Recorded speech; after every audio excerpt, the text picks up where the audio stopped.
Hello, future toppers. Let's make maths simple, intuitive, and fun together.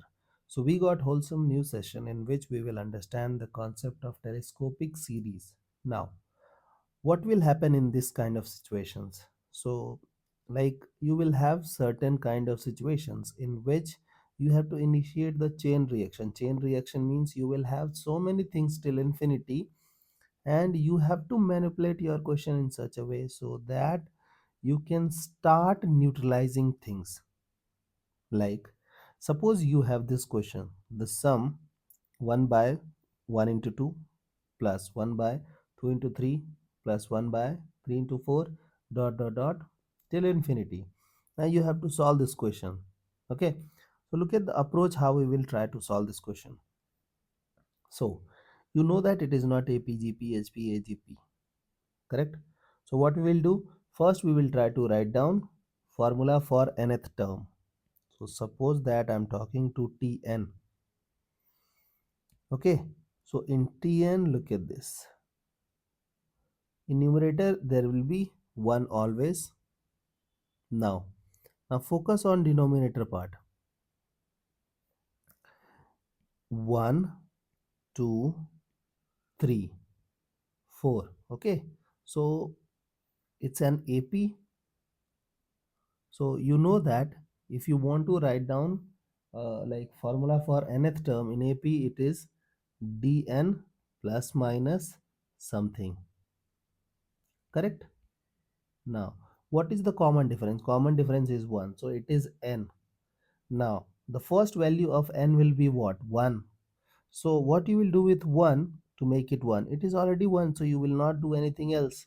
So the first part is n multiplied with, now focus on second part, it is 2, it is 3, it is 4. So again it is an AP. So what we will do, we will write dn plus minus something. So what is the common difference? So it is 1. So can I write n? Now the first value of n is 1. So what we will do with 1 to make it 2? So we will add 1. So it is n into n plus 1. Okay. Now look at this.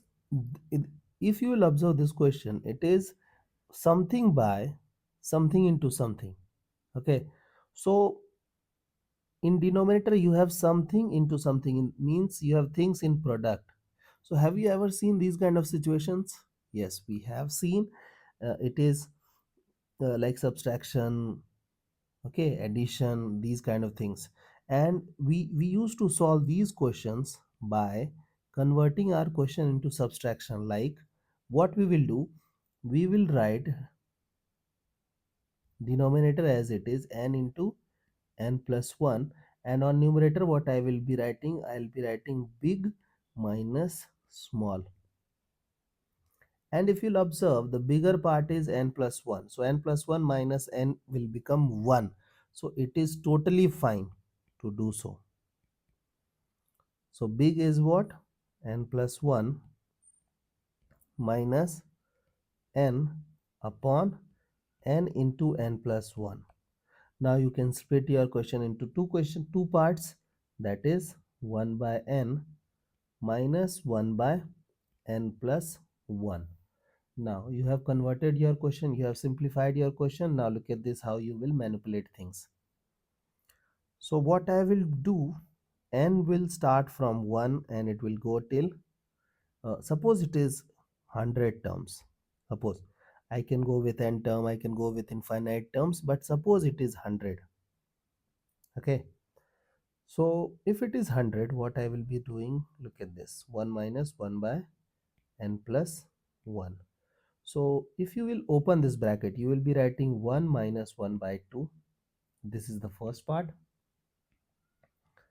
Then what you will be writing, you will take n as 2. So 1 by 2 minus 1 by 3 plus. Now what we will do, we will take 3. 1 by 3 minus 1 by 4. Correct? And we will keep on doing this thing till we write the last term n as 100. So 1 by 100 minus 1 by 101. Now if you will observe, the first element, the second component of first element is eliminating first component of second element. Similarly will happen for this entity, similarly will happen for this entity and this entity as well. So we are left with 1 minus, means we are left with first element and the last element. 1 minus 1 by 1 not 1. So the idea, so this thing will become what? 100 by 1 not 1. Therefore the required result is this. And if it will keep on going till infinity, this thing will become 0. Correct? Because denominator will become infinite now. So 1 by infinite is nothing but 0. Okay? I hope the idea is clear and you guys can handle similar situations. So see you guys in next session of Mathlex.